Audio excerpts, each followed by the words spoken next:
Carla, gandang-ganda kay Kalingap Jackies. Yes, mga Mima, so ano nga ba ang dahilan kung bakit gandang-ganda?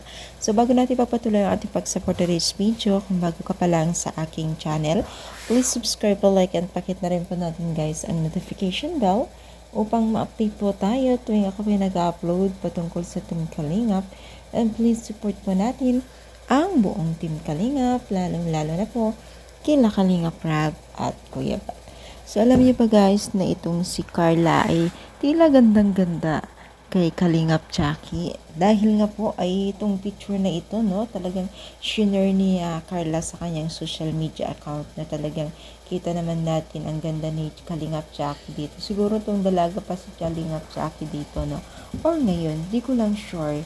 Kasi alam niyo naman natin na parang hindi naman bumata ay nag-mature si Kalingap Jackie. Even kanyang katawan, di ba? So, syempre, parang iniidolo ito ni Carla itong si Kalingap Jackie. Alam naman natin na itong si Kalingap Jackie talaga ay maganda talagang babae, no? Kaya naman siguro nagustuhan at na-attract itong si Kalingap Rab agad, no?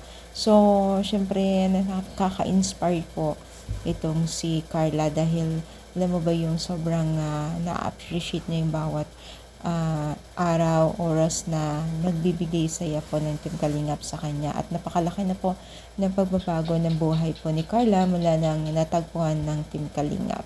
So sana nga tuloy-tuloy din ang pagiging humble ni Carla dahil yan ang susi din sa mga dahilan ang tagumpay ng isang tao. So sana ipag-pray po natin itong si Carla ay makapagtapos din sa kanyang pag-aaral. So ano masasabi ninyo? Kayo rin po ba ay nagagandahan kay Miss Jackie o Mrs.?